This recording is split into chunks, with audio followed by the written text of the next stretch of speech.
You've just written a story. You've talked to dozens of Chipotle executives and also former executives on what's made their success.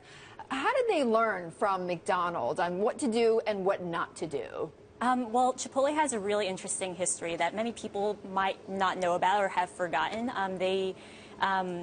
McDonald's invested in the company in 1998 through 2006. And through that partnership, McDonald's invested some money in Chipotle, helped it grow.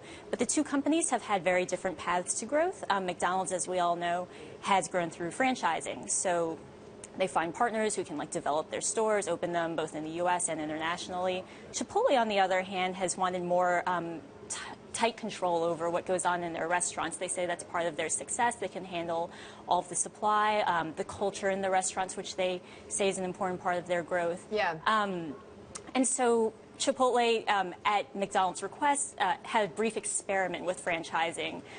They had 3 McDonald's franchisees open 8 restaurants.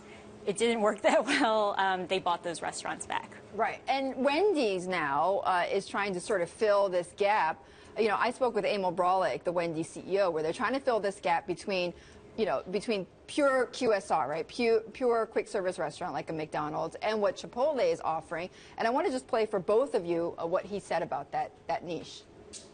If you think of us in the context of the quick casuals, or what we call the new QSRs, well, we're giving people a comparable experience, as you can see here, okay, and the quality of this food, but at a significantly lower price. Our average check is probably 40 or 45% lower than the average check at one of those new QSR restaurants. Like at a Chipotle or something like that, or a Panera. Correct.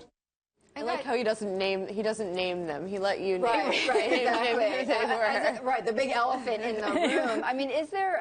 I don't know, guys. You weigh in on this. I mean, is there? It seems like so far there seems to be this gap that Wendy's is filling, right? The right in between gap. Well, Wendy's, if you look at the growth that they reported today, yes, their comp sales fell short of estimates, but the growth is still better than McDonald's, for example. So there is still some growth to be had. I mean, talking about what Venessa was mentioning in terms of the franchise management, Wendy's also seems to be going much more towards the McDonald's model, because they say they're going to transfer ownership of 500 of their restaurants to franchisees, and the ultimate goal is only to own 5% of their own restaurants. So you can look at it sort of from the consumer-facing perspective, and then you can also look at what they're doing from the behind-the-scenes perspective, and it looks like they're trying to sort of tighten up the operations. But frankly speaking, I mean, Chipotle's having some problems themselves, right? It's not all roses there at the company, because they're having they're having to answer some questions about their meat, their quality of their ingredients. I guess it's sort of a luxury problem to have in a way,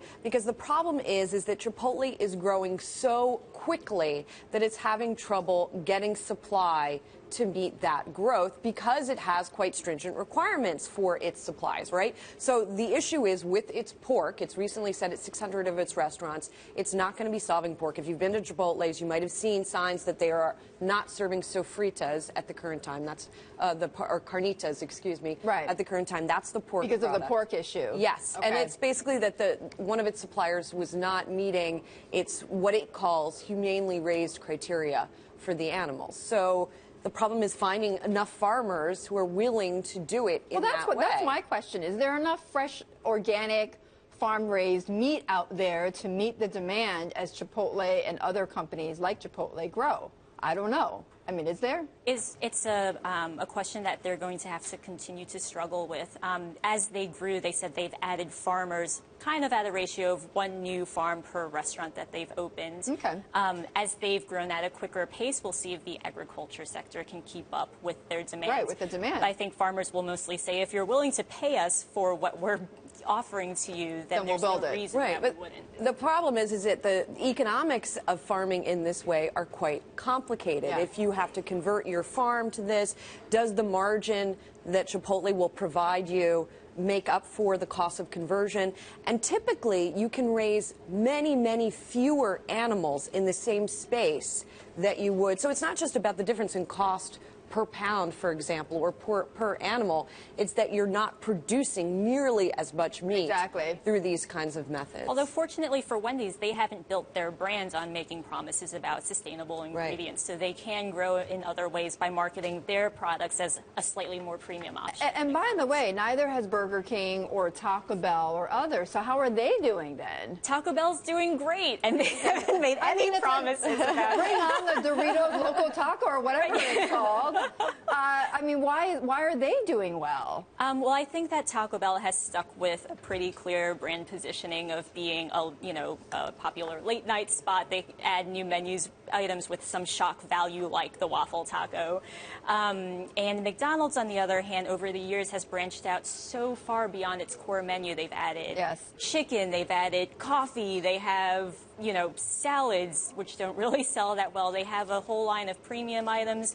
Their dollar menu's not really $1 anymore. So they do have something for everything, and it's trying to hit as much of the market as possible. But at the same time, they're not the best at anything in many consumers' minds. Right, which is the burgers, right? I mean, they sell billions and billions of burgers, and nobody's going there for, nobody's raving about their burgers these days. Everyone's talking Shake Shack and others. All right, Venessa, thank you so much. Vanessa Wong, our Bloomberg Business Week reporter, and of course to Julie Hyman as well, our senior markets correspondent.